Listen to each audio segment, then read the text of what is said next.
fait 2 fois, 3 fois. Comme les jeunes peintres vont au Louvre ou dans les palais en Italie pour apprendre à reproduire la main de tel tableau ou les yeux de tel autre. Et il le fait de façon très délibérée, donc il écrit plusieurs fois. Après, quand il est satisfait des brouillons, il envoie son histoire, et son histoire marche, c'est-à-dire qu'elle est prise, elle est publiée.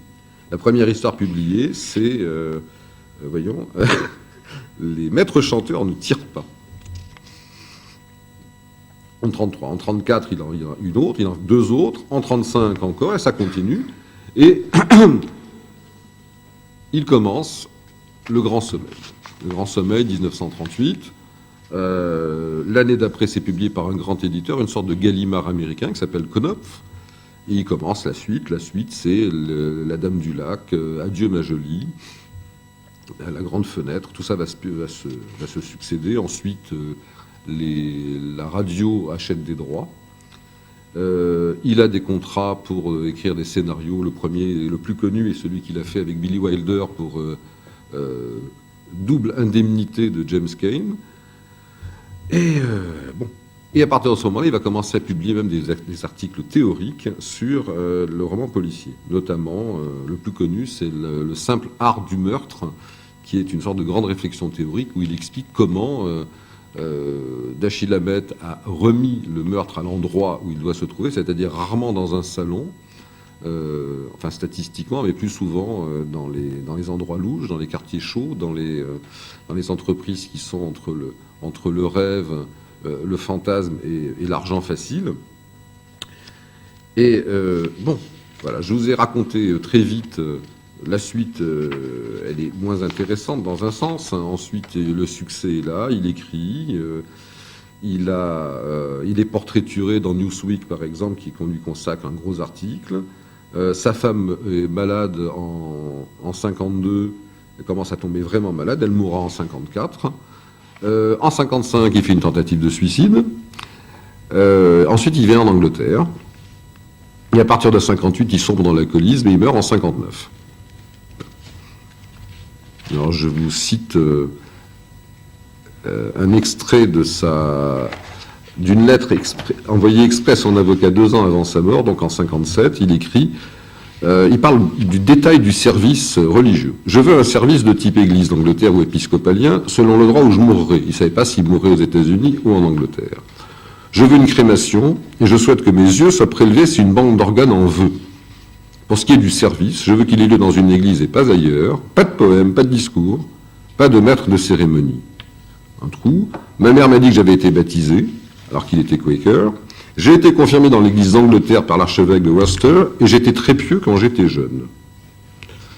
Voilà, pour situer le personnage, qui lui est donc assez austère dans sa vie privée, en fait. La chose amusante que notent certains biographes, c'est que quand sa femme est morte, il a commencé à proposer le mariage à toutes les femmes qui passaient à portée de sa main, mais ça n'a pas marché. Il lui restait 3 ans à vivre, hein, quand même, 4 ans, avant la crise d'alcoolisme qu'il a mené à sa fin.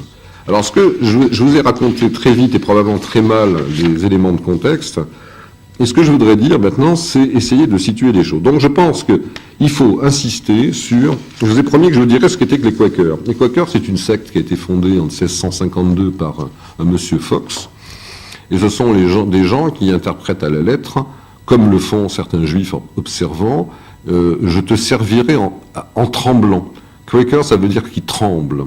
Donc de même que certains juifs observants, particulièrement les Hassidim, les orthodoxes ne font pas ça, bougent beaucoup dans certaines de leurs prières, de même les Quakers font ça. Alors c'est une forme particulière du protestantisme, ce sont des gens qui refusent les enseignements de tradition et qui réclament le droit de réfléchir par eux-mêmes et de comprendre l'évangile par eux-mêmes, recrutent dans des catégories de population qui sont plutôt modestes, souvent peu éduquées, et font partie de ceux qui sont allés aux États-Unis assez tôt parce qu'ils étaient assez persécutés en Angleterre. Alors, l'anecdote, parce qu'ils ne sont pas aussi exotiques qu'on pourrait le croire, la première femme de Bertrand Russell était une Quaker. Et ça, d'ailleurs, ça lui a posé des problèmes parce que c'était considéré comme une mésalliance en termes de classe. C'était pas tellement la croyance qui posait problème, c'était l'inscription sociale qui était relativement modeste. Dernier point, les Quakers contestent les rituels. Ils estiment que ce sont des choses qui sont superflues, donc ils ont un rapport de spontanéité à l'expression de la foi. Donc, ce que je veux dire maintenant, de façon plus positive, c'est que Chandler a choisi, très probablement, de façon délibérée, il a choisi le médium du roman policier pour écrire, pour des raisons qui sont étonnantes. Dans sa correspondance, il le raconte. C'est un homme qui a écrit énormément, il écrivait beaucoup toutes les nuits, il a laissé des centaines de lettres. Et on en a plusieurs recueils. Et voilà, 10-18 par exemple, on en a publié, je crois qu'il y a 2 volumes chez 10-18, malheureusement j'en ai qu'un seul, je pense que c'est épuisé. Enfin, aux dernières nouvelles, c'était épuisé. Et il raconte, au fond, parce qu'il commence à écrire dans les années 30, et dans les années 30, les grands écrivains sont engagés. Les grands écrivains sont ou communistes, ou ne le sont pas, ou ont failli l'être, en sont revenus, reviennent de Moscou avec plus ou moins de difficultés, et il choisit ça, il choisit ce médium, parce qu'il estime que c'est un médium honnête. Il n'y a pas besoin d'appartenir à un parti pour être accepté comme écrivain. Mais ça ne marche pas si simplement. On lui écrit, par exemple, il écrit un critique en 1945. Voilà. On me parle de Marlowe, et on me dit que Marlowe, maintenant, a une conscience sociale. Alors, il dit, mais pas du tout. Marlowe, il a aussi peu de conscience sociale qu'un animal. Il a une conscience personnelle, ce qui est différent. Il y a même quelqu'un qui m'a dit que je pourrais écrire un bon roman prolétarien. On imagine ce que ça peut vouloir dire. Dans les années 45, et lui, alors donne un trait de caractère, et je viens à la description de son détective, de Marlowe. Je pense pas que dans mon univers il existe un homme capable d'écrire un bon roman prolétarien, mais s'il y en avait un, je ne le saurais pas. Marlowe et moi ne méprisons pas les classes dominantes parce qu'elles ont de l'argent et qu'elles prennent des bains. Nous les méprisons parce qu'elles sont inauthentiques. Donc j'essaye d'introduire Chandler et le héros de Chandler par ce côté-là.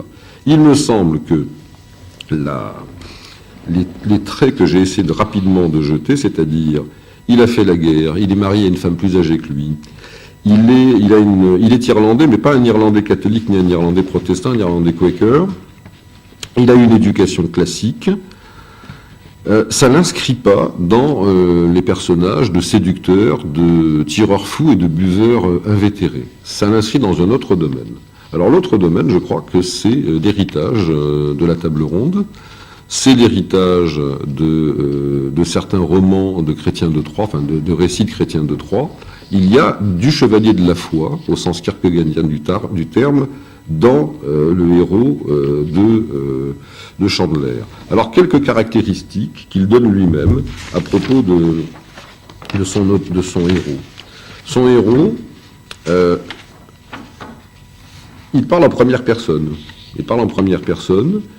Et il cite Howard Hawks, donc l'homme qui a fait Le Grand Sommeil, le metteur en scène, et qui lui semble avoir bien repéré ce qui caractérise Marlowe. Il dit, Marlowe, sa façon la plus efficace de fonctionner, c'est de donner aux autres l'occasion de faire des bons mots, et pas lui. Lui s'efface. Ça, c'est pour une mise en scène. Pour ce qui est du personnage lui-même, c'est... alors, par exemple, le détective existe tel qu'il est, et n'est pas changé par ce qui se passe. Il est en fait en dehors de l'histoire, il est au-dessus d'elle, il le sera toujours. C'est pourquoi il n'a jamais la fille, il ne se marie pas, n'a vraiment jamais de vie privée, sauf pour le fait qu'il doit dormir et manger, et avoir un endroit où mettre ses affaires. Sa force morale et intellectuelle est qu'il n'a rien d'autre, il n'a rien à attendre d'autre que ses honoraires. Et pour ses honoraires, il va protéger les innocents, garder prendre soin de ceux qui sont faibles et détruire les méchants. Et le fait qu'ils doivent le faire pour gagner peu d'argent dans un monde corrompu, c'est ce qui le met à part. un milliardaire aventurier n'a rien à perdre que sa dignité, mais un professionnel est soumis à toutes les pressions de la civilisation urbaine et doit s'élever au-dessus d'elle pour faire son boulot. Parce qu'il représente la justice et non pas la loi, il lui arrivera de contourner la loi. Parce qu'il est humain, il peut blesser, il peut être trompé. Il peut même lui arriver, extrême nécessité, de tuer. Mais il ne fait pas ça pour lui-même. Et je crois que la chose importante, à l'évidence, ce genre de détective n'existe pas dans la vraie vie. Dans la vraie vie, un détective privé, c'est un petit gars mesquin qui travaille dans Burns Agency, ou bien un gros bras avec autant de personnalité qu'une matraque, ou alors un magouilleur. Ça, c'était pour répondre à la question qui est en amont des méprises que je crois s'attacher à son nom et à ce qu'il a fait avec Marlowe. Il dit, dans une lettre de 49, il revient sur le fait qu'on a dit beaucoup de bien de lui dans Partisan Review. Partisan Review, comme vous le savez, c'est la grande revue des intellos trotskistes des années 50 aux États-Unis, et c'est la revue de ceux qui ont rompu avec le stalinisme. C'est ceux qui sont restés, donc, qui très tôt ont constitué l'aile démocratique de la gauche, assez radicale à l'époque, où il y avait de grands critiques qui ont fait leur début. Hannah Arendt a écrit dans Partisan Review et Susan Sontag, qui est morte récemment, a aussi fait ses débuts là-dedans. C'était plus le même Partisan Review, c'était plus la même époque. C'était juste pour vous situer ça. Donc, il raconte que on a dit du bien de lui dans Partisan Review. Et il estime qu'on ne comprend pas. À part le fait que je suis très content d'avoir été remarqué par ces intellectuels raffinés, je n'arrive pas à comprendre comment ils s'en sortent avec leur sens de l'humour. Je vais le dire autrement. Qu'est-ce qui fait que les Américains, qui ont tendance à être plutôt lunatiques, ne voient pas l'élément de parodie dans mon travail ? Le travail, le matériau de l'écrivain que je suis, c'est le mélodrame, c'est-à-dire une exagération de la violence et de la peur au-delà de ce que quelqu'un expérimente normalement dans sa vie. Là, il y a une parenthèse intéressante. Je dis normalement, aucun écrivain n'a jamais envisagé, imaginé la vie dans un camp de concentration. La lettre est écrite en 1949. Les moyens dont use le romancier sont des moyens réalistes, mais c'est un réalisme superficiel. Le potentiel d'émotion est surchargé, la condensation du temps et des événements viole toute probabilité, et bien que des choses semblables se produisent, elles ne peuvent pas se produire aussi vite et de façon aussi comprimée et arriver à un groupe de gens aussi étroit. Alors qu'est-ce que ça veut dire ? Ça veut dire que on a pris Chandler pour un sociologue, on a pris Chandler pour quelqu'un qui racontait la réalité de l'underground californien ou même américain, et il avait en Angleterre des gens qui l'adoraient, qui le lisaient comme une sorte de Dostoïevski ou de Balzac ou de Zola de l'homme d'Amérique. La citation qui précède ce que je viens de vous lire, c'est il est possible que les contemporains de Dickens aient accepté sa vision noire de l'Angleterre et de Londres aussi facilement qu'aujourd'hui nous acceptons la Californie de Raymond Chandler avec ses tueurs névrotiques et brutaux et ses détectives privés. Voilà, c'est la citation de Partisan Review. Donc autrement dit, sur place, c'est lu par des gens dont Raymond Chandler pense qu'ils sont illettrés, ou à moitié illettrés. En Europe, il est beaucoup lu par des intellectuels, et c'est les intellectuels qui vont faire sa réputation. Alors là, son personnage est un personnage que j'ai essayé de caractériser. C'est quelqu'un qui il a 38 ans, et il n'a jamais parlé de ses parents. On pense pas qu'il est de la famille vivante. Il a fait des études, il a travaillé pour un juge, il a travaillé un peu pour la police, il est devenu détective privé. Ce qu'il caractérise, c'est donc de vivre pauvre, de ne pas avoir de foyer, de ne pas avoir de vraies perspectives, et d'être du côté, non pas de la loi, mais de la justice. Bon, ce personnage n'est pas, alors on nous a dit, enfin Chandler a dit qu'il n'existait pas dans la réalité, ce personnage, à l'évidence, ne peut pas se comprendre comme uniquement quelqu'un qu'on pourrait rencontrer dans la rue en Californie, même en essayant de l'imaginer autrement que avec de plus jolis habits, de plus jolis atours que ce qu'on lui voit. C'est quelqu'un, il me semble-t-il, qui sort directement des Chevaliers de la Table Ronde, avec cette caractéristique importante, c'est l'absence, c'est le rapport aux femmes. Alors, le rapport aux femmes est difficile, c'est pour ça qu'on a passé du temps dans la machine technique. Je voulais vous montrer le moment précis où le cinéma à la fois fait la fortune de Chandler et trahit définitivement son personnage. C'est dans le Grand Sommeil, une histoire très compliquée sur laquelle courent des tonnes d'anecdotes. Faulkner a fait le scénario. Et l'anecdote, c'est que le metteur en scène, Hawks, savait plus qui avait tué qui et pourquoi. Et on a appelé un jour Chandler, et Chandler a dit « mais je ne sais pas moi-même qui a tué ».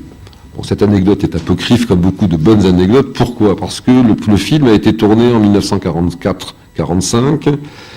Il y avait un film qui marchait bien à ce moment-là, donc le studio n'a pas voulu sortir le film en 45.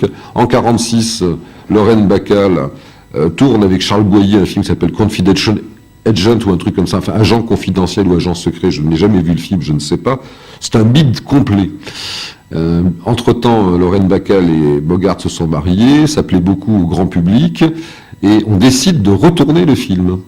On décide de refaire des scènes du film pour donner une plus grande part à Lorraine Bacall, la mettre beaucoup plus en valeur. Et comme il fallait quand même garder un format permettant de vendre des cacahuètes ou peut-être du pop-corn dans les entr'actes, on coupe des scènes de la première version, et ce sont des scènes qui permettaient de comprendre qui a tué qui et pourquoi. Donc c'est une intrigue qui est pas si...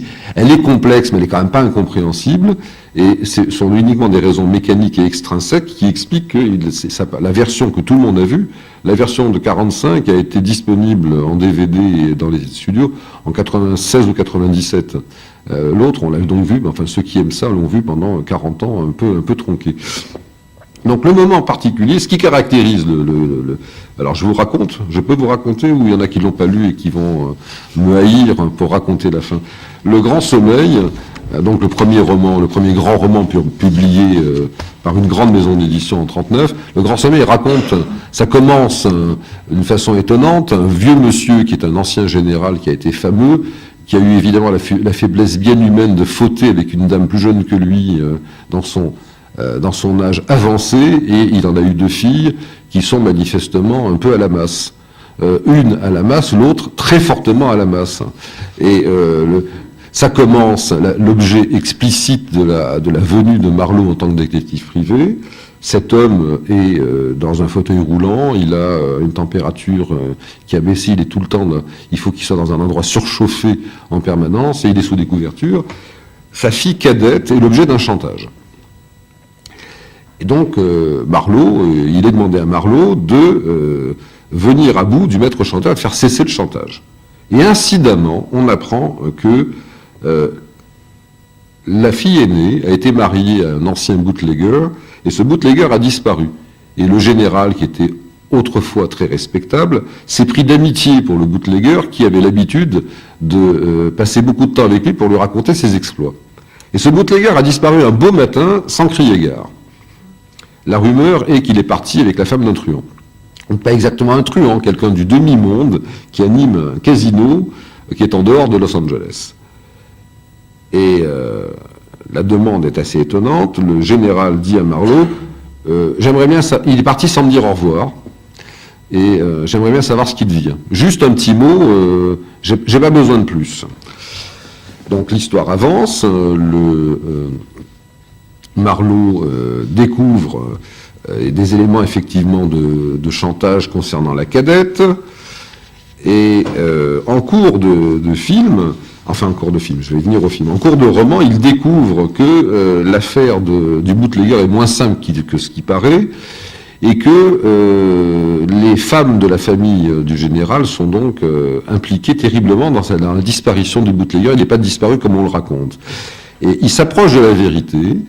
Première scène, dans le livre, il se retrouve, la fille aînée et lui, et se retrouve dans le cabaret en question, le cabaret qui s'appelle le Cypress Club. Elle joue, elle gagne, et quand elle sort, elle est victime d'un hold-up. Mais Marlowe était dans les parages, il vient à bout du truand, et il la raccompagne.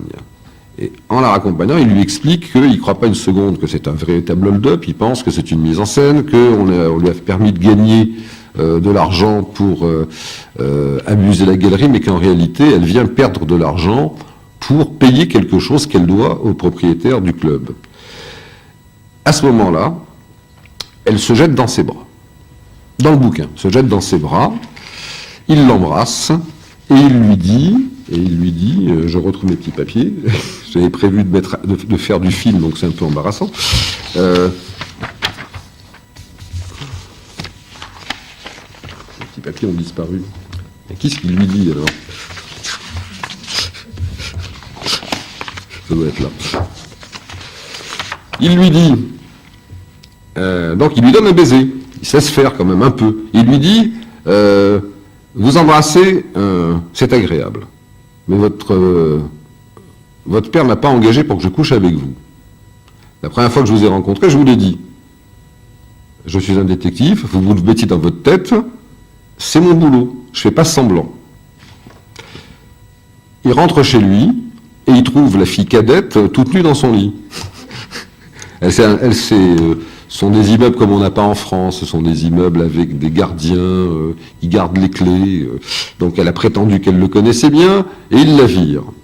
Au cinéma, c'est pas comme ça que ça se passe. La scène que je peux pas vous montrer, c'est celle dans laquelle justement Humphrey Bogart a fait ce que j'ai dit, c'est-à-dire qu'il a sauvé Lorraine Bacall de la tentative de hold-up, mais dans la voiture, le dialogue n'est pas celui que je vous ai rapporté, probablement mal. C'est il y a quelqu'un de la famille qui m'intéresse beaucoup, et Lorraine Bacall lui dit prouve-le, il l'embrasse, et il lui dit quelque chose comme je crois que je suis en train de devenir amoureux de toi. Et ça, évidemment, c'est plus du tout la même chose. C'est bien ça qui va assurer le succès du film, parce que ils se sont rencontrés dans le port de l'Angoisse qui a été tourné 2 ans avant. C'était un gros succès, le public a adoré. Donc on va gauchir dans ce sens-là. Et le personnage de Marlowe va être connu beaucoup plus par le cinéma que par le livre, et cette dimension caractéristique va être perdue. Ce sera un homme qui peut craquer parce qu'il a rencontré une créature intéressante. Alors que dans le bouquin, c'est pas ça. Dans le bouquin, il est clair que le sexe est là comme tentation pour l'empêcher de rencontrer la vérité. La vérité, je la raconte pour ceux qui vont me haïr, c'est que c'est la fille cadette qui a tué le mari de son aîné parce que elle s'était jetée dans ses bras et qu'il n'en avait pas voulu, et elle s'était arrangée parce qu'il y a une très grande propriété, il y a un endroit où on peut apprendre à tirer, on se sert de revolver, et elle l'a rusé en l'envoyant très très loin pour dire je vois pas la cible, elle lui a tiré dessus quand il était près de la cible. Donc, dans cette première histoire, on a tout. On a un bonhomme qui a 38 ans, il n'a pas 20 ans, il embrasse des femmes donc il n'est pas homo, c'est important. Il sera pas décrit, il aura très très peu d'aventures. Il n'y a pas beaucoup d'argent. Il est au service de la justice et pas de la loi, et à la fin, il lui arrive de prendre donc des libertés avec la loi, parce qu'il pense que la justice a été rendue. Mais c'est un homme qui n'est pas achetable. Il n'est pas achetable, du tout. Et il est inentamé. Donc du Grand Sommeil, il y a d'autres histoires que je ne vous ai pas racontées, mais enfin, la Dame du Lac, c'est quand même clairement quelque chose qui vient, c'est Excalibur, hein, ça vient des romans de la Table Ronde. Après ça, pour l'anecdote, il a écrit un livre qui est magnifique, qui s'appelle The Long Goodbye. The Long Goodbye a été astucieusement traduit par Gallimard sur un air de Navarra, et Gallimard nous a fait le cadeau extraordinaire de tronquer le bouquin de la moitié de ses pages pendant 50 ans. À la fois parce que en 1945, il y avait des restrictions, il n'y avait pas que des bons d'alimentation, il y avait également des restrictions sur le papier. mais aussi parce que les animateurs de la collection avaient l'idée que le lecteur était calibré. Le bouquin fait plus de 300 pages, ou 350. Le standard normal de la série noire, c'était 220 pages. Et pas 225, donc on enlève. On enlève des chapitres, des demi-chapitres, on fait des fins, etc. Donc, il écrit The Long Goodbye. The Long Goodbye, pour un médecin, pour quelqu'un qui s'intéresse à la psychiatrie, ça doit dire quelque chose. Freud vient d'écrire un bouquin qui s'appelle Analyse finie, ou Analyse avec fin et Analyse sans fin. Il y a plusieurs traductions, il y a des nouvelles traductions qui ont changé les titres. Dans mon jeune temps, ça s'appelait Analyse finie, Analyse interminable. Bon, ça a changé. Et on a eu une édition complète qui est arrivée il y a une dizaine d'années maintenant, qui a été retraduite. Donc, The Long Goodbye, c'est une histoire d'amitié qui est le substrat du mauvais film d'Altman, qui s'appelle Le Privé, avec Elliot Gould. C'est un bon film, mais c'est une trahison encore plus grande du personnage de Marlowe. Donc, ce que je crois qui est important, c'est que c'est clairement une fiction qui monnaie des préoccupations je dirais politico-pulsionnelles qui sont antérieures à son époque, qui sont reçues comme étant du vrai. Surtout, plus on est loin de la Californie, plus on pense que c'est un véritable reportage, qu'on est entre Paris Match et Life. Et il me semble qu'on passe à côté de ça. C'est un homme qui a peu de rapport avec les femmes. Je disais pour l'anecdote, quand sa femme meurt, après The Long Goodbye, il va commencer à écrire un livre qui ne sera pas fini, s'appelle Poodle Springs. Poodle Springs, Poodle c'est un caniche, c'est une façon de nommer un endroit qui est caractérisé par le fait qu'une femme sur 3 a un caniche quand elle se promène. Dans ce livre-là, il a rencontré à la fin de Long Goodbye, il a rencontré la sœur d'une dame qui est au centre du livre, et il en est tombé amoureux. Mais elle est partie. Et au début de Poodle Springs, elle se manifeste, ils vont se marier. Mais il peut pas écrire le bouquin. Il écrit 4 chapitres. Les chapitres sont même pas des vrais chapitres, sont des débuts de chapitres. Et c'est un bouquin qui a été terminé par Parker, qui n'a pas fait l'unanimité chez les fans après ça. Donc ça ne marche pas. Il ne peut pas se marier, il ne peut pas avoir d'argent. Elle est milliardaire en plus, c'est très important. Donc voilà l'idée générale, c'est que nous avons comme clé de compréhension, et c'est pour ça que j'ai relié ça à l'adolescence. Je crois que l'adolescence, on l'imagine comme une sorte de réinvestissement du pervers polymorphe qui est le petit, qui est en deçà du langage, et on a tendance à le vivre et à l'entendre du côté de la satisfaction immédiate. Il me semble qu'on loupe l'adolescent coincé, l'adolescent qui est en demande d'idéal du moi, qui est en demande de surmoi, qui n'a jamais assez. Et il est évident que quand on est réglé avec l'amour courtois en arrière, on a une façon de fonctionner qui tienne compte quand même de ce rapport difficile à la pulsion et à l'autre sexe. Il y a donc un côté qui est assez prémonitoire d'une certaine façon, c'est une sensibilité à laquelle on n'est pas habitué. Et moi je crois qu'il faut relier ça. Il faut pas... J'ai essayé de restreindre au maximum l'emploi des termes de clinique. Je crois que l'une des clés, c'est Kierkegaard. C'est pas la psychologie immédiatement. Kierkegaard décrit 3 stades. Quand j'ai publié le bouquin de Charles Leblanc sur Kierkegaard, justement, on a eu une longue discussion sur les stades. Les stades chez Kierkegaard, c'est le stade esthétique, le stade éthique et le stade religieux. Bon, la tradition reçue, à part 2 ou 3 commentateurs, c'est de considérer ces stades que de façon chronologique, et donc on sort d'un stade pour entrer dans l'autre. C'est illustré par le fait que le premier stade est celui du séducteur, qui donne matière à cet extraordinaire récit dans lequel un jeune homme séduit une jeune fille de façon extraordinairement délibérée sur un temps particulier. Donc c'est l'époque de Don Juan, c'est l'époque de la musique, c'est l'époque des plaisirs. Et après on devient éthique. Mais le véritable idéal, c'est d'arriver au stade religieux, c'est-à-dire de témoigner dans sa chair. Et la caractéristique de ces stades, c'est qu'évidemment on peut les prendre comme correspondant aux âges de l'existence. La discussion que j'avais avec Leblanc, donc qui a écrit ce bouquin, c'était de dire que ça ressemblait un peu au stade chez Lacan, c'est-à-dire ce sont des choses qu'on peut parcourir. Ce sont des éléments d'une structure Une fois qu'on est passé d'un stade à l'autre, rien n'est garanti, on n'est pas sûr qu'on ne va pas revenir en arrière, qu'on ne va pas avoir des formations composites et qu'on n'aura pas des impossibilités. Je pointe une seule chose, c'est que dans le cas de Kierkegaard, il a été parfaitement capable de décrire ce cheminement, mais il est resté en lisière. Il est resté en lisière parce que, par exemple, Kierkegaard non seulement ne s'est pas marié, mais il a fait l'inverse. Il est tombé amoureux d'une jeune femme, de Régine Olsen. Régine Olsen était d'accord pour se marier. Il lui a expliqué que la grandeur de leur amour, c'est qu'ils ne soient pas consommés. Et que c'était leur souffrance qui ferait la beauté de leur amour. Alors, elle n'a pas vraiment écouté parce qu'elle allait se marier ailleurs. Bon, il avait... donc, il y avait ce problème-là. Et il me semble que c'est une bonne clé pour comprendre Marlowe. Et je ne sais pas si ça explique le succès qu'il a eu, puisque je pense que le succès a été obtenu plus par l'identification de Bogart.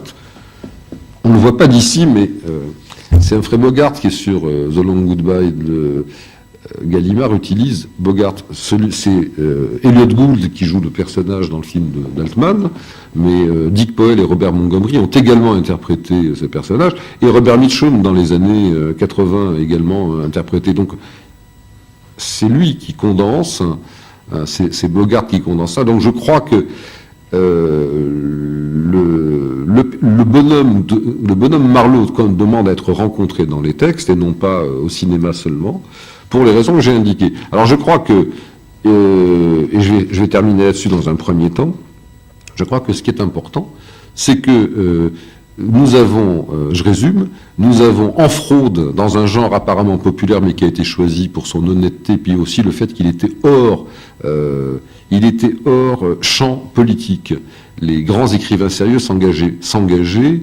Il y avait des écrivains mineurs qui étaient également engagés de l'autre côté. André Héléna est un anarchiste, par exemple, et écrit des romans policiers en France assez importants. Donc c'est pour ça. En fraude, on a vu arriver une forme de christianisme qui est avant l'installation des églises, le souci tragique, la faute, le destin et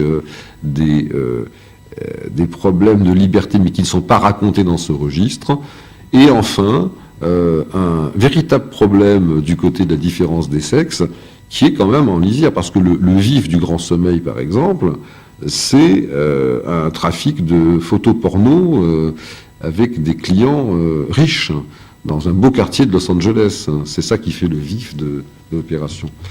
Je crois que je vais arrêter, parce que j'ai l'impression que je vous accable. Donc vous avez besoin de respirer un petit peu.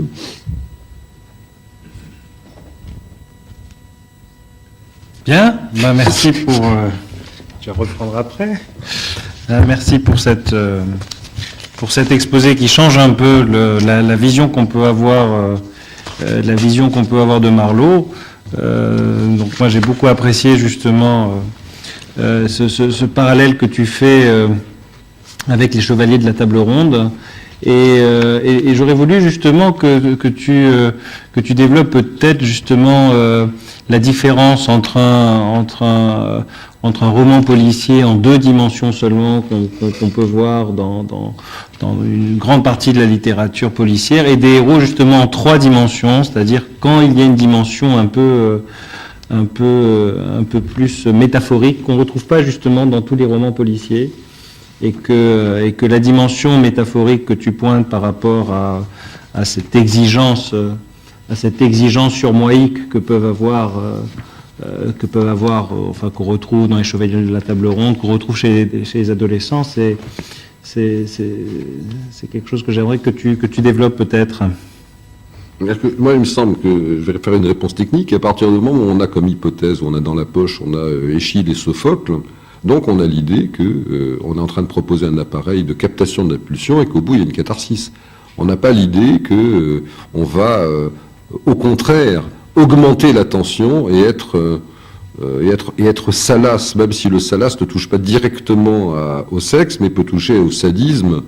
La comparaison, elle doit se faire d'une part avec Dashiell Hammett, bien sûr, mais aussi avec Mickey Spillane qu'on connaît, c'est Mike Hammer. Mike Hammer est quelqu'un qui est le personnage de celui qui prend la justice entre ses mains, qui est extraordinairement violent, marche au premier degré. Ça a très bien marché aussi, c'est pas la même chose. Ça n'appelle pas au même. Donc il me semble que c'est ce type de souci-là. Dans un cas, il y a il y a une intention. Il y a une intention et un souci porté au détail. Il a lu les Français, il a lu les Allemands, je parle de Chandler, et il est extrêmement maniaque. Il a écrit peu, finalement. Il a écrit 7 romans dans une vie, alors que quand j'étais jeune, j'ai fait une thèse sur San Antonio. Je peux l'avouer tranquillement maintenant. San Antonio, c'est quelqu'un qui écrivait un bouquin, enfin Frédéric Dard écrivait un bouquin sous 22 pseudonymes, à raison de 1 toutes les 3 semaines. Alors, il y a des très belles pages, mais on ne peut pas écrire à ce rythme-là. Marlowe, c'est extrêmement lent. Extrêmement lent, il le dit quelque part, il dit « j'écris sans méthode », autrement dit, j'écris que quand j'en ai envie, quand il y a une sorte de nécessité. Il a une perspective sur son personnage, donc au fond, il y a une essence qui se déploie. Voilà, ma compréhension, c'est ça. Alors j'ai essayé de pointer, mais je ne veux pas en abuser. Je crois qu'il y a beaucoup de Chandler dans Marlowe, mais en même temps, ils ne se superposent pas. Voilà, ça, c'est mon impression. Il y a quand même des... Alors, pour la petite histoire aussi, il y a un moment... Il y a un auteur qui s'appelle Ross Macdonald. Ross Macdonald a changé de nom, il s'appelle Millar. Il est le mari de Margaret Millar qui a écrit des scénarios pour Hitchcock sur la fin de sa vie. Et comme il y avait un autre Millar, il a changé de nom. Donc Ross Macdonald arrive après Chandler et écrit des romans qui sont bien plus intéressants que ce qu'on en a dit. Chandler le trouve à la fois intéressant et agaçant. Il donne un exemple, il prend une phrase et il dit l'utilisation de ce mot précis. Il dit, voilà, je vais vous le raconter encore plus précisément, il parle d'une carrosserie de voiture, il dit elle était couverte d'acné. La roue était une sorte d'acné. Et Chandler expose longuement en disant, en écrivant de cette façon-là, on porte l'attention sur la personne qui écrit et non pas sur ce qui est raconté. On dit, ah, regardez comme c'est intelligent et élégant ce que j'écris. Et Ross Macdonald, donc, qui a été épinglé là, Manchette, qui était un grand auteur de romans policiers français assez percuté, les romans et l'individu percuté, n'aimait pas beaucoup Macdonald non plus. Mais en fait, on est en train de le redécouvrir, et Macdonald, dans un de ses romans, d'une certaine façon, s'est vengé. Dans un de ses romans, on a le héros qui vit avec sa mère, et dont les petites amies, mystérieusement, sont assassinées. Et à la fin du livre, on apprendra que la mère en question est sa femme, et qu'elle a 20 ans de plus que lui. Voilà. Alors, je ne veux pas abuser des identifications des uns aux autres, mais je crois quand même qu'il a une idée très forte et que lui-même, il s'est arrangé. Le fait de se marier dans le mois qui suit la mort de sa mère, je trouve ça assez étonnant. Vraiment, je trouve ça singulier. Il a eu 1 ou 2 aventures après, mais il a été d'une fidélité incroyable. Il n'est pas très branché sexe. Moi, j'ai l'impression, quand même, dans les romans, voilà, on parle de ça, j'ai l'impression que les baisers qu'il échange avec des femmes dans les premiers, c'est pour montrer qu'il n'est pas homo. C'est pas pour être en deçà du code Hays de la censure de l'époque. Je crois que réellement, c'est ça. Il devient un peu plus olé sur la fin. Sur la fin, c'est-à-dire sa femme est morte, la femme de Chandler, pas la femme de Marlowe, et Marlowe envisage de se marier, mais malheureusement, le bouquin ne pourra pas s'écrire. Donc il me semble qu'on a un thème. Alors qu'est-ce que je peux dire aussi? Je peux dire que, dans mon souvenir, parce que je n'ai pas relu pour cette occasion, dans la table ronde, quand les gens font crac-crac, ils n'ont pas pris l'initiative. C'est un filtre qui les y a poussés. Hein, ils ne se sont pas rencontrés comme ils se sont dit, tiens, ce serait une bonne idée. C'est pas de cet ordre-là, c'est de l'ordre de ils n'y peuvent rien. C'est même pour ça qu'ils sont à la fois ils sont innocents et coupables, et que ça ne met pas les choses au bon endroit. Alors c'est bien parce qu'on a dans la salle l'un des intervenants, Daniel, sur justement les chevaliers de la table ronde. Non, j'étais que discutant. Tu étais discutant. C'était Michel Ritter. Ah oui. D'accord. Tant mieux. Ils sont plus bagarres que vous me le dites.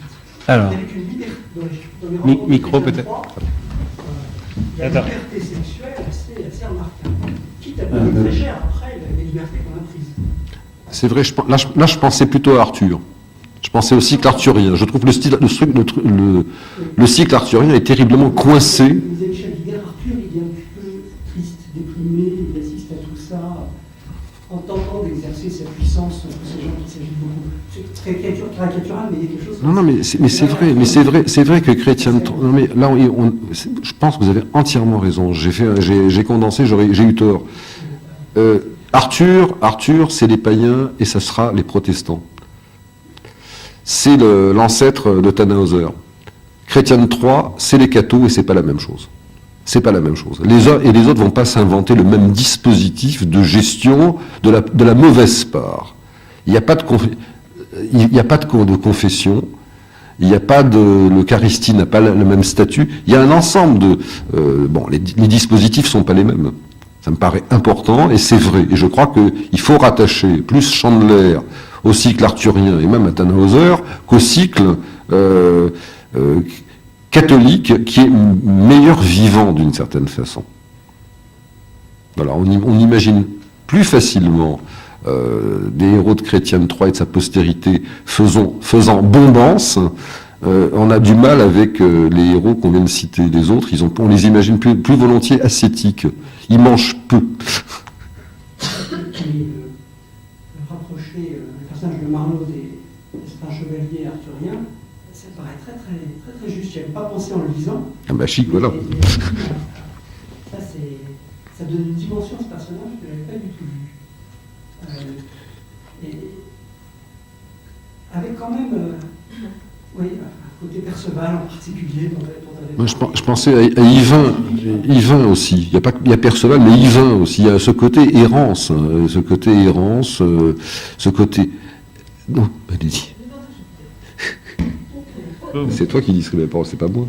Dans le même sens, la comparaison qui est très intéressante de Marlowe avec les chevaliers de la table ronde, c'est la loyauté.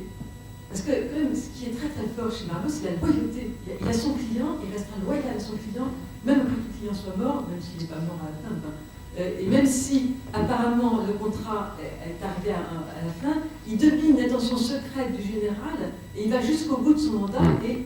Vous avez 200 fois raison. Dans le Grand Sommeil, c'est ça. Mais ce qui est encore plus fort, ça. Là-dedans, il n'y a même plus de clients. Si, il y a Terry qui est son client. C'est pas son client. Mais c'est son client parce qu'il a donné de l'argent quand même. Ouais. Un argent qu'il ne consomme pas. Mais il a donné de l'argent, donc il le considère implicitement comme son client, et finalement, l'affaire se termine quand il réapparaît après sa mort. Alors là, on va s'opposer sur l'interprétation. Il devient son client quand ils ne sont plus amis. À la fin. Oui, mais j'ai l'impression Avant, tant que l'argent, alors là pour le coup c'est plus qu'insignifiant là, tant que l'argent il est loyal à l'amitié. Il est loyal à l'amitié et il lui reproche de ne pas l'avoir été lui. Et donc du coup il dit... Peut-être faudrait-il rappeler un peu l'intrigue. Raconter, Vas-y. Non, je vais raconter le long... C'est difficile, c'est un long roman très complexe. Très complexe, en fait. Et il est évident qu'il est long, c'est-à-dire que savoir ce qui s'est passé, il y a 3 fins. Marlowe rencontre un homme déchu, il le rencontre dans un état d'alcoolisme avancé, il a perdu de sa superbe, il a été connu, riche, il a été entouré, il a eu du succès, il a eu des femmes, et là il le rencontre, il est à l'avant-dernier degré.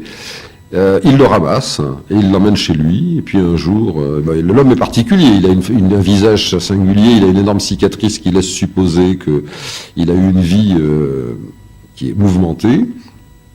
Et un soir, il disparaît. Et un soir, il reçoit un coup de téléphone de cet homme qui s'appelle Terry Lennox. Et Terry Lennox lui demande de l'emmener hors du pays, au-delà de la frontière mexicaine.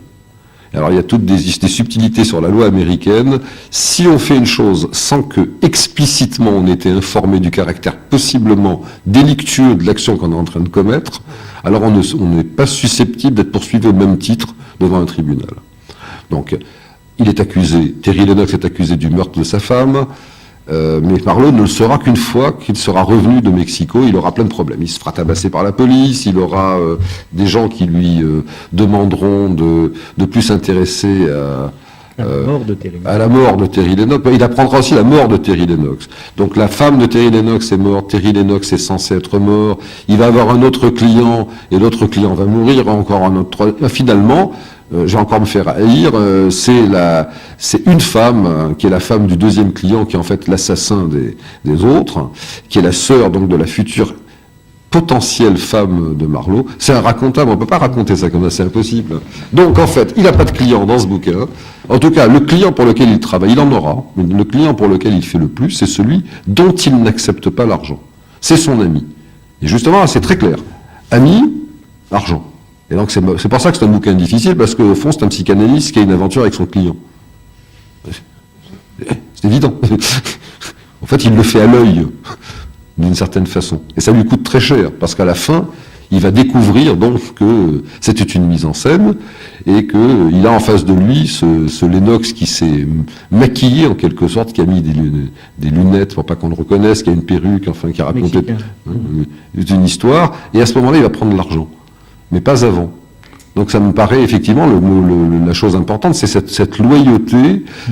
Il prend l'argent et refuse son amitié. Voilà. Non, parce qu'en fait, elle a été déniée. C'est le fait de l'avoir trompé, de l'avoir manipulé lui-même. Tous les autres pouvaient être manipulés, pas lui. Oui, parce que lui, c'est là la dimension homosexuelle, c'est-à-dire il a été trompé. Alors là, c'est un truc C'est important. très net.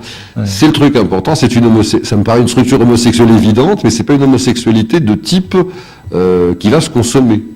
C'est pas de cet ordre-là. Ça peut pas être de cet ordre-là, justement. Alors l'affaire, c'est que évidemment, il va tomber amoureux de la sœur de l'assassin, qui était l'ancienne petite amie de son ami Lennox. Alors là, c'est une structure qu'on a plutôt dans Alexandre Dumas, dans les Trois Mousquetaires, dans la postérité. On découvre que le comte de l'affaire a eu une femme qui sera la maîtresse de D'Artagnan, et ensuite le comte de l'affaire aura un enfant, le vicomte de Bragelonne, avec une dame qui était la maîtresse d'Aramis. On a enchaîné sur Dumas. Un jour, on fera Dumas.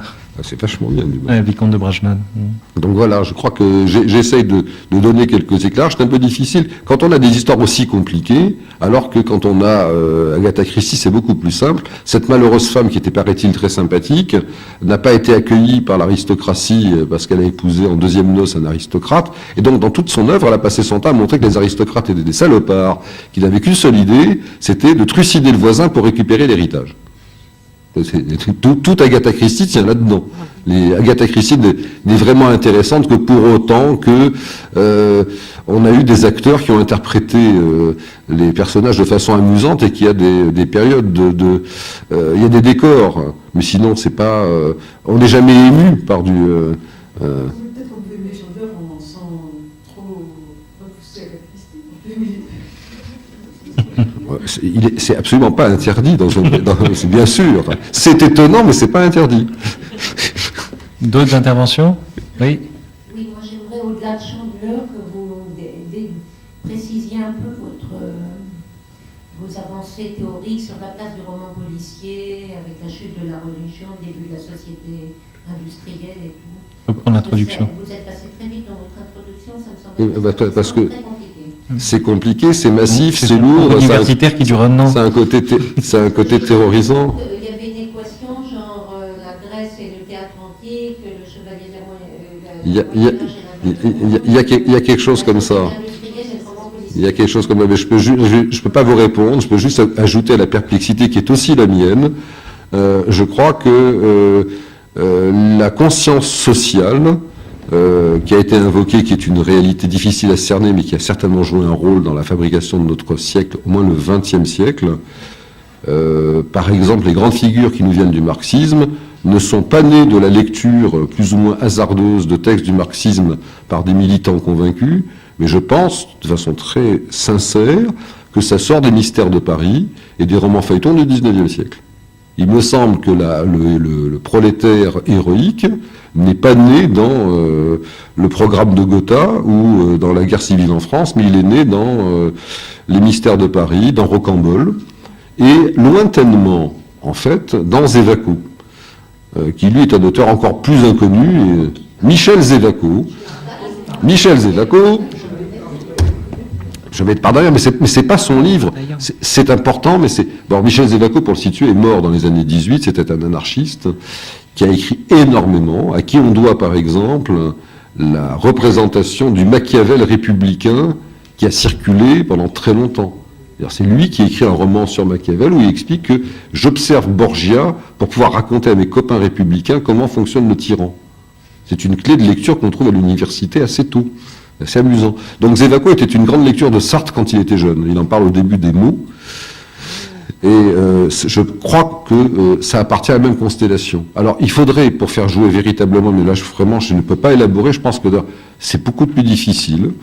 et puis c'est un peu, ça demande d'être délicat. Je crois qu'il faut prendre en considération Herder, un auteur qui est extrêmement peu connu en France, à tort. Herder est un contemporain de Kant, qui a pris Kant comme tête de Turc, mais pas mal. Il a écrit une anticritique de la raison pure, et la thèse de Herder, que je résume, c'est dans la vie normale, quand les gens sont engagés dans quelque action que ce soit, dans quelque pratique que ce soit, ils ne se mettent pas à côté d'eux-mêmes pour se dire « mais que fais-je donc quand je fais ce que je fais ?» C'est la question kantienne par excellence. Qu'est-ce qu'il fait quand il cause? Qu'est-ce qu'il fait quand il fait? Quelles sont les opérations qui me sont rendues possibles? Herder dit « mais c'est pas comme ça dans la vie », concept un peu flou, c'est pour ça que je dis il faut être délicat. Dans la vie, les gens font. Mais sa grande idée n'est pas celle-là. Sa grande idée, c'est de dire que les peuples ne se définissent pas uniquement par leur production matérielle ou par leur lieu d'habitation, mais se définissent aussi par les récits qu'ils se racontent. Et il produit une thèse de l'incommensurabilité des cultures, qui est très intéressante aussi. Donc, ce sont des éléments importants, parce que si on les combine avec... Et c'est pour ça aussi, c'est important et c'est délicat. Il faut combiner avec de la sociologie. Je vais vous livrer un aphorisme que je suis incapable de défendre. Je crois que la question « Pourquoi l'Allemagne de Beethoven, de Goethe, a produit le nazisme ?», ma réponse serait « Ce n'est pas l'Allemagne de Goethe et de Beethoven, c'est l'Allemagne du Gérard de Villiers de l'époque, ou je ne sais pas quel auteur, parce que peut-être que j'étais méchant avec Gérard de Villiers. Il faudrait plutôt chercher là. Et c'est pour ça que c'est délicat, parce que ça voudrait dire qu'on fait de la socio, et la socio, c'est jamais précis. Mais ce serait plutôt de cet ordre-là. Je crois qu'il y a un rapport certain entre les grands récits. Chandler, qu'il faut quand même pas idolâtrer, le dit quelque part. Il dit que les gens qui sont pas très cultivés, après avoir lu des bouquins qu'ils croient devoir lire, parce que dans les années 30-40, il y avait encore des bouquins qu'on croyait devoir lire, au fond, ils se jettent sur quelqu'un qui leur raconte une bonne histoire bien simple et qui sait bien le faire. Je crois que c'est une notation, on peut le retrouver ailleurs. Il y a dans la mise en récit, dans la captation du pulsionnel par le récit, il y a quelque chose qui a une dimension de manipulation qui me paraît incontestable. Cela étant, je ne sais pas l'élaborer. Donc je crois que si je devais travailler dans ce sens, je dirais il y a Herder, qui est un bonhomme antipathique, parce que il n'y a pas que les bons côtés théoriques, il y a aussi d'autres mauvais côtés.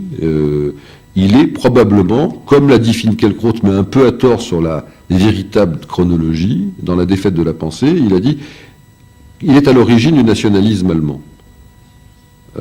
Pour ceux qui ne connaissent pas Herder, c'est un peu difficile de le défendre ou de ne pas le défendre. Et Herder arrive à l'époque religieuse, il n'est pas encore dans le romantisme. Herder est contemporain de Kant, c'est-à-dire que quand il s'en prend aux Juifs, il leur propose quand même la possibilité du baptême. Parce que la race n'est pas encore montée dans le firmament de la pensée théorique de l'époque. Elle viendra plus tard, elle viendra dans la génération d'après. Donc, il est à l'origine de certains thèmes du nationalisme allemand, mais il n'est pas l'ancêtre parce qu'il a encore cette voie de sortie. Le religieux permet une translation et une récupération. Ce que ne permettra pas la race. On est assigné à sa race, on n'est pas assigné à sa religion. C'est une chose importante. Donc voilà, je dirais ça. Je crois qu'il y a effectivement un rapport à l'urbain. Il me semble qu'un auteur allemand a écrit quelque chose sur le roman policier et la ville dans les années 30, mais c'est une référence, j'ai vu passer très rapidement, je ne l'ai pas plus précise. Moi, mon idée, c'était d'essayer d'inciter, malgré, bien que j'ai donné la fin de quelques livres, c'est d'inciter les gens à lire Chandler, et puis de se plaindre quand les traductions leur paraissent hésitantes. Il y a des titres qui sont hallucinants. Charade pour écrouler. Bon. Vous ne devinerez jamais le vrai titre. C'est Playback. Non, c'est...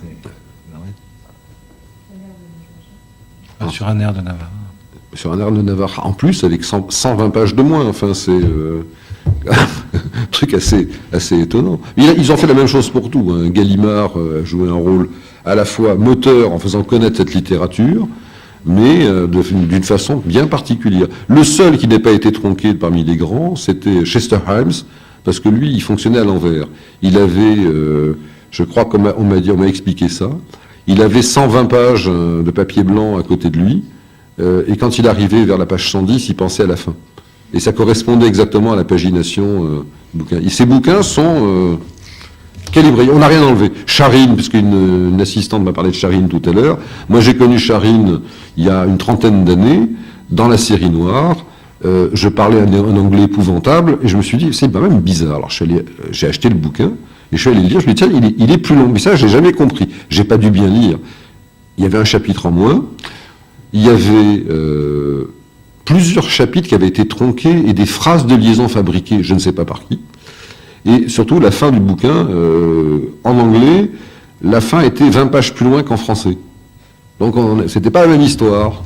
Alors, j'étais content pour Charine, parce que je pense que c'est un très grand écrivain, mais c'était quand même un truc assez curieux d'avoir un truc tronçonné, sans logique. On peut enlever un chapitre, mais enlever des morceaux de chapitre, là, c'est plus particulier. Voilà. Donc, Gallimard a fait ça pendant 50 ans. Il a fallu attendre les années 90 pour qu'on voit réapparaître des traductions qui ont été plus soignées, qui ont été... Alors, pour votre traduction, Le Grand Sommeil, c'était quand même traduit par Boris Vian. Hein? Oui, c'est vrai. Donc, puisque tu parles de Charine, parce que tout début, moi j'avais annoncé Charine à cause d'un certain nombre de symptômes névrotiques dont on ne va pas revenir dessus, mais on partage en tout cas une même amitié effectivement pour Jérôme Charine, et que tu considères comme ce n'est pas un auteur de polar. Ah, c'est clair. Juste un petit mot pour développer ça. Même Ah, si je n'ai pas le sujet de ce soir. Et lui le sait, parce qu'il avait l'idée de prendre un nom de marane espagnol pour écrire ses romans policiers, parce qu'il pensait que sa réputation d'auteur un peu compliqué avant lui nuirait. Et c'est son éditeur américain qui lui a dit, mais non, tu es un peu connu comme ça, vas-y. Je crois que c'est pas. Je crois qu'il raconte. Alors il raconte des romans urbains. Lui, il raconte tout simplement les ajustements successifs des groupes dans la ville. Et au fond, il donne des noms aux pulsions partielles. Je crois que c'est ça. Mais en même temps, il y a une. Bon, c'est un peu rapide. En même temps. Puis il transgresse aussi pas mal de lois du roman noir, et dont celle de tuer son héros, Yeux bleus. Oui, c'est une histoire à empilage. Je lui ai demandé un jour, mais pourquoi est-ce que Cohen s'écrit sans H? C'est la version italienne. Il m'a dit, je préfère ça comme ça. Un truc. Donc, Moi, il m'a répondu simplement, son frère est policier. Je lui ai dit, mais pourquoi vous avez tué Yeux bleus? Il m'a dit, mon frère est policier. Alors, il tue son héros. C'est quand même pas rien, ça. C'est assez rare. Donc, et après, il a inventé des héros qui sont plus antipathiques, en fait. Hein. Non, on ne peut pas parler de Charine comme ça, au débeauté. D'autres questions sur Chandler, Marlowe, qu'il a quand même appelé Marlowe. Oui, il l'appelait Marlowe. Marlowe, qui est le contemporain de Shakespeare, qui est une sorte de Lacenaire anglais, puisqu'il s'est fait trucider dans une rixe louche, et qui était probablement homo. C'est ce que disent les érudits aujourd'hui. Donc c'est assez étrange. Il s'appelle Philippe Marlowe, il savait pas que l'autre s'appelait Christopher. Oui, Christopher Marlowe. Voilà, c'était. Vous avez évoqué l'aspect adolescent. Oui. Rapidement. Oui. Moi, il me semble que, vous direz si ça me paraît juste, pas du tout, que dans le roman policier, de manière générale, ces détectives, privés ou pas, incarnent la possibilité de mener une rêverie de type adolescent. Adolescent, je veux dire, rêverie de garçon, qu'on peut avoir à tout âge, même quand on a quitté l'adolescence depuis longtemps. Ces rêveries à caractère mégalo, où on est naturellement le plus fort, l'invincible et le tombeur de toutes les femmes, naturellement les plus belles. On retrouve des choses comme ça, quitte à ce que ce soit inhibé, comme ça l'est chez.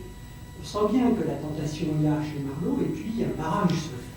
Moi, je le sens pas comme ça. Je dirais que, en gros, le mauvais roman policier ou le roman, en tout cas, la perspective la moins facile à bien travailler, c'est celle qui va dans ce sens-là.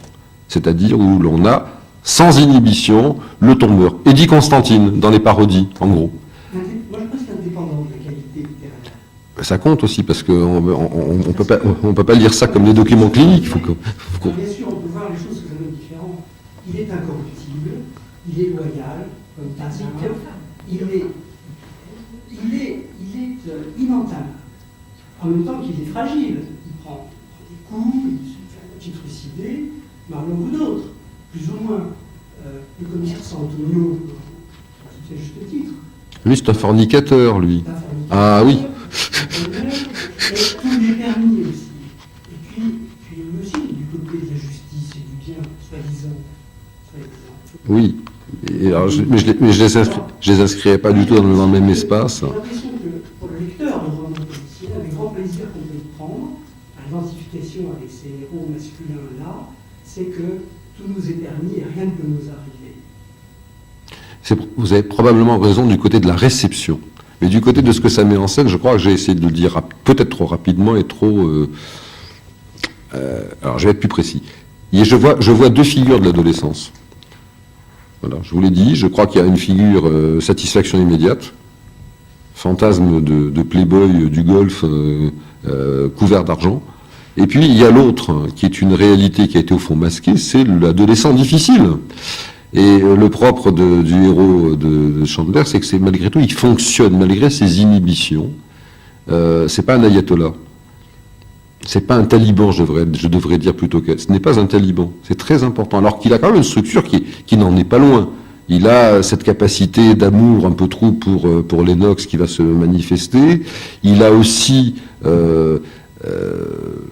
il vient quand même occuper en fraude la place du fils putatif du général Sternwood, puisque le bootlegger Reagan était une sorte de...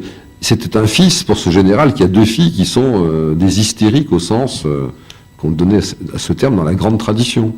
Elles font des folies de leur corps. Et elles cherchent des maîtres sur qui régner aussi. C'est les deux. Donc il me semble qu'on a une figure qui n'est pas la figure la plus séduisante. C'est une figure difficile. Et c'est pour ça que le gauchissement du film me paraît au contraire extraordinaire. Je vais vous donner ce qui me sert de repère en sens inverse.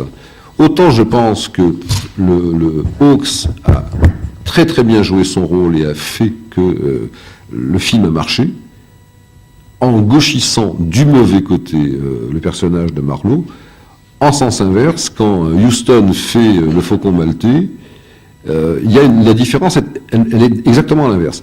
Je résume. Dans le livre, non seulement Samuel Spade a une secrétaire qui est un peu crétine, il a une liaison avec la femme de son associé, Alva, et quand l'associé meurt, la police vient le trouver puisqu'elle pense qu'il y aurait peut-être un lien entre cette liaison et la disparition de l'associé. Dans le film, tout le monde s'en souvient, à la fin, quand Marie Astor le regarde avec des yeux qui sont tristes et inquiets, il lui fait une grande déclaration d'amour de mec costaud. Il lui dit « je t'aime peut-être, et quand tu sortiras, je serai peut-être là, etc. » Et le spectateur le regarde en se disant « mais voilà un personnage cornélien, il a une femme qui est là, qui est amoureuse de lui, il pourrait charger les autres qui sont pareillement coupables, et il sauverait son bonheur. Et on admire. Et on lit le bouquin. Et dans le bouquin, après cette scène, il y en a une autre. Et l'autre, c'est la secrétaire qui l'appelle à l'intercom et qui lui dit Alva est là. Alva étant la veuve. Eh bien, sans hésiter, Spade lui dit fais-la rentrer. Et on n'a plus un personnage cornélien, on a une sorte de voyou qui se dit bon, une femme s'en va, une autre arrive. On n'est plus du tout dans la même dimension. Voilà. Écoutez, l'adolescente, j'y reviens, c'est pas seulement de casser la gueule à tous les autres hommes et de conquérir toutes les femmes. C'est aussi à viser narcissisant, c'est-à-dire je suis hors d'atteinte. Personne ne peut me faire dévier. On peut me créer les pires avanis, je suis hors d'atteinte. Je ne suis pas corruptible, je n'ai pas besoin des autres, je n'ai pas besoin de leur argent, je n'ai pas besoin de leur admiration. Ça, c'est souvent dans la bouche de Marlowe. Oui. Oui. Rien de matin. Dans un autre genre, c'est Corto Maltese, oui. Qui est un personnage archétypal, oui. Qui est toujours au-dessus de tout. Oui. Tout ça ne le concerne pas, mais il veut bien de temps en temps condescendre à venir mettre son petit grain de sel. Oui, mais Marlowe ment, parce qu'il est concerné. il va boire des verres à la mémoire de son copain, il a des nuits amères. Je ne critique pas le personnage. Non, mais bien sans critiquer, Il a pas, je pense que c'est au service. il a 38 ans. Il n'a pas 20 ans. C'est pour ça que c'est un adolescent modèle, c'est pas un adolescent clinique. Le lecteur. C'est pas. Voilà. Moi, je pense, moi, je suis absolument d'accord avec Daniel. Moi, je pense effectivement que c'est un rêve pour adolescents, parce que, quand même, toutes les femmes tombent amoureuses de Marlowe. Toutes veulent l'embrasser. Toutes. Mais elle tombe pas amoureuse de lui. C'est là, je m'inscris en faux. Elles lui font don de leur corps pour faire barre à la vérité. Elles veulent que la vérité ne parle pas. Voilà ce qu'elles veulent. Non.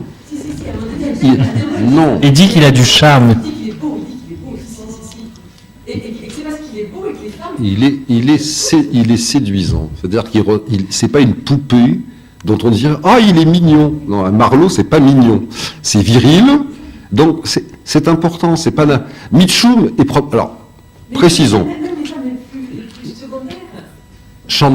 Chandler pensait que Cary Grant aurait été un parfait Marlowe. Les plus jeunes, alors c'est carrément c'est souvent un film un peu plus âgé. Parce qu'il a 38 ans, c'est quand même pas très... Et il pense, bah oui, Bogart est trop vieux. mais quand Bogart joue le rôle, il a déjà plus de 38 ans. Hein, Bogart est trop vieux. mais oui, bien sûr. Donc, mais encore une fois, elles tombent pas amoureuses, pardonnez-moi, mais elles tombent pas amoureuses. Elles font don de leur corps dans un rapport précis à la vérité. Elles ne veulent pas que ça cause. Non, je pense qu'ils ont envie de coucher avec lui. L'un n'empêche pas l'autre. J'en crois rien. Non. Je suis sûr que ce sont des hystériques. Ça fait des rêveries des adolescentes aussi. Vous croyez ça? Je sais pas, je n'en crois rien.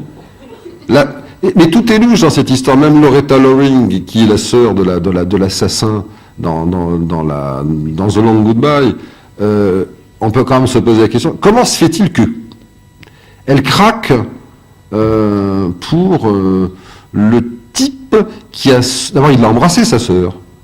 Et puis qui a mis la main sur l'ex... Elle devait être jalouse. Elle, c'est Lennox qui est au milieu. C'est pas... je pense que c'est plutôt ça. Là, il y a un rapport de jalousie de femme.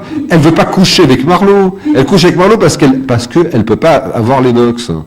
Parce qu'elle a pas pu avoir Lennox. C'est la logique de l'intrigue. Mais je pense que quand même, ce qui apparaît pour le lecteur, c'est que c'est un type, toutes les femmes craquent. Non, c'est marrant, c'est pas ça. Non. Et dans ça, moi, je Je crois que ça, c'est l'image du cinéma, c'est-à-dire c'est l'image de Bogart et c'est l'image aussi dans certaines descriptions des femmes de... Enfin, tu as pas lu les descriptions des femmes de Chandler, mais c'est assez incroyable. C'est-à-dire il y a une image de femmes... c'est-à-dire jusque-là, j'avais vu des femmes belles, c'était avant de la voir elle. C'est-à-dire il y a quelque chose d'au-delà de la beauté, il y a quelque chose... Le côté glacial et racé, le côté patricien, le côté qui ne s'acquiert pas à l'école, qui se transmet. Ah ben, ça devient trop projectif. On a le droit de lire avec, on a le droit de lire avec tous ces préjugés, mais il faut établir les faits. Dans les faits, il n'est pas comme ça au bistrot, et puis il y a une dame qui arrive, et puis t'as deux yeux, tu sais, c'est pas comme ça que ça se passe. C'est toujours dans un processus, et ce processus est en rapport avec quelque chose qui ne doit pas être dit, qui ne doit pas être découvert, ou qui ne doit pas être relancé. Voilà, un truc important. Quand Carmen Sternwood se retrouve toute nue dans son lit, c'est quand même symétrique du fait qu'il l'a trouvée nue dans la maison de Geiger, en face du masque africain dans lequel il y avait l'appareil de photo. Et il la ramène dans sa maison, à elle, en disant au domestique de ne pas raconter qu'elle était dehors, et le lendemain, elle a oublié. Donc, je crois qu'il faut...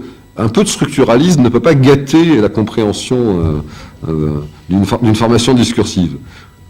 Mais je crois que vous êtes très généreuse en imaginant. Elles ne veulent pas coucher avec lui. C'est un problème de structure. Elles ne rencontrent pas l'individu parce qu'il a du charme et qu'il a de beaux yeux. Elles le rencontrent à la place où il faut justement lui barrer la route. Enfin, en gros, elles lui trouvent de l'intérêt parce qu'il aurait pu être le mari de leur meilleure copine. Sinon, elle serait passée devant dans la rue sans le voir. C'est l'équivalent narratif. Il est pris dans une... Il y a un enjeu à le faire taire. Il y a un enjeu à le faire taire. Je ne crois pas qu'il y ait comme ça une sorte d'échange d'émotions qui se partagent. Peut-être sur la fin. C'est un baiser qui a une fonction. Oui, je crois que c'est au fond, ça se comprend dans une structure. Alors que... Et par rapport à ce que tu disais, par rapport à la justice, tu dis c'est étonnant, si j'ai bien compris, ce que tu disais, c'est étonnant comment il est animé par quelque chose de l'ordre de la justice, mais ce n'est pas un justicier. Ah oui. C'est ça qui est intéressant. Oui. C'est important, ça. Parce qu'il est au service que de lui-même. Je crois au-delà de Chandler, ces héros sont au service d'eux-mêmes. Je ne sais même pas si on peut dire ça. En poussant les choses. Ouais. Ils servent à rien d'autre. Ils entendent une voix qui leur dit « tu dois ». Ils n'ont pas la chance d'être adressés en première personne comme Abraham. Ils ne peuvent pas dire « me voici » tranquillement. C'est pas « me voici », c'est « si j'étais appelé, je serais disponible ». C'est pour ça que j'ai un bureau un peu pourri et que la porte n'est pas vraiment fermée. J'aimerais bien être appelé. On peut le raconter. Il se trouve qu'Abraham est aussi l'un des héros de Kierkegaard. C'est important parce que ce n'est pas Abraham qui veut, ça se décide pas. On est appelé malgré soi, au fond. Et on change de nom d'ailleurs quand on est appelé. Donc il y a un problème qui est la disponibilité, l'humilité, c'est l'attente. C'est pas donc c'est une figure de la jouissance particulière. On peut lier ça à la prostitution, on peut, mais je pense que ce serait un peu. Il y a un au-delà l'humilité qui est, je crois, bien l'inverse. Une surestimation de soi qui préserve. Et le côté pourri du bureau, le côté clodo, d'autres privés plus ou moins célèbres, le vieil impair crasseux, participent de ça. La clochardisation du week-end, sous des formes même subtiles, on peut tous connaître ça. Quand on ne s'occupe plus des autres, eh bien, on peut tous se permettre. On peut échapper aux Voilà. autres. Voilà, On peut avoir des fantasmes de départ. Dans une de mes vies, je me suis occupé de communication d'entreprise. Il y a des tout petits détails qui montrent bien que les intuitions de Herder, elles ont un fondement qui s'argumente. En France, vous avez un beau bureau et en principe, vous faites des affaires et les clients sont satisfaits parce qu'ils se disent la prospérité, c'est pignon sur rue, c'est bien.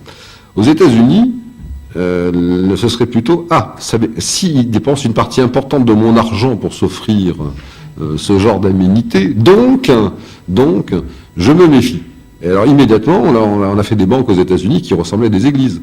Jusqu'aux années 60, elles sont construites comme des temples, pour pas montrer qu'il y a de la jouissance dans la circulation de l'argent. Donc c'est très important. Et rappelez-vous aussi que nous avons l'un des conseillers privés du président Mitterrand, qui a été nommé à la tête d'une banque internationale. Il lui a été reproché quoi? Il lui a été reproché de mettre du marbre dans le hall et de prendre l'avion privé pour aller dîner avec le président à Paris. Ce sont des choses qui, peut-être ailleurs, n'auraient pas fait... qui, en tout cas, chez nous, n'ont pas fait sourciller. Tu voulais parler de Jacques A. Ah bon? Non, mais ça me paraît exemplaire. Donc, je veux bien admettre ça. Je crois qu'on peut le lire comme ça. Il me semble quand même que avec Marlowe, on a vu arriver une figure qui anticipe sur l'adolescent prolongé, mais au lieu d'être l'adolescent prolongé d'aujourd'hui, qui est plutôt du côté de la jouissance et du non-engagement, c'est l'inverse. C'est celui qui pourrait être un taliban. Et la chose étonnante quand même, mais ça vient du fait qu'il a choisi une profession, là il y a un côté sauvegarde. Le fait que justement il accepte de l'argent pour se lancer dans une affaire, ça le préserve finalement du délire meurtrier, ou du délire de justice justiciante, hein, si on pouvait utiliser ce terme. C'est pour ça qu'on a plaisir quelquefois à lire ces bouquins-là. Alors que sinon on aurait affaire à un psychopathe en fait. On aurait affaire à quelqu'un qui serait plus qu'inquiétant. L'argent comme limite. Oui. En même temps comme équivalent général. Et contrat. Et contrat, oui. Absolument. Bon, tout le monde est assommé, là, ça y est. Et je suis désolé, mais on n'a pas pu vous passer donc des petites scènes Le grand sommeil. Alors pourquoi toujours ces titres? Le grand sommeil, la grande fenêtre, Mais parce que le français et l'anglais ne sont pas la même langue. High window, big sleep. Voilà, le big sleep, c'est un mot qui a été inventé par Chandler. Et Eugène O'Neill, le metteur en scène, l'homme de théâtre, qui n'y connaissait rien, était convaincu que c'était la façon courante dont les gens de la pègre désignaient la mort. Donc, dans une des pièces, il a cité le Grand Sommeil une quinzaine de fois et ça mettait Chandler hors de lui. Bon. En fait, on aurait dû traduire fenêtre haute, on n'aurait pas dû choisir des... Voilà, les charades pour écrouler, c'est bien. Quand même. C'est pas mal. D'autres commentaires?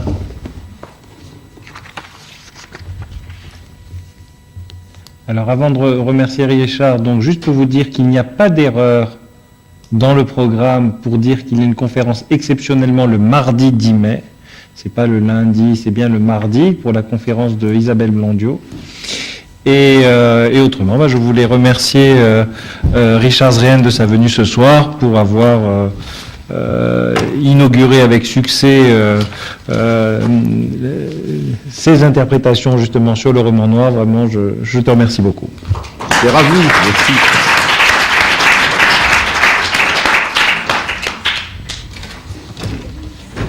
Alors, bonne lecture à tout le monde.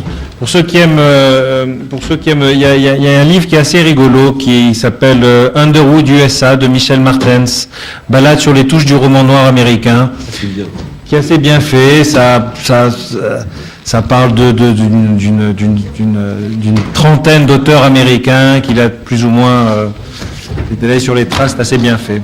Et puis toutes les nouvelles traductions de Raymond Chandler, un vrai plaisir.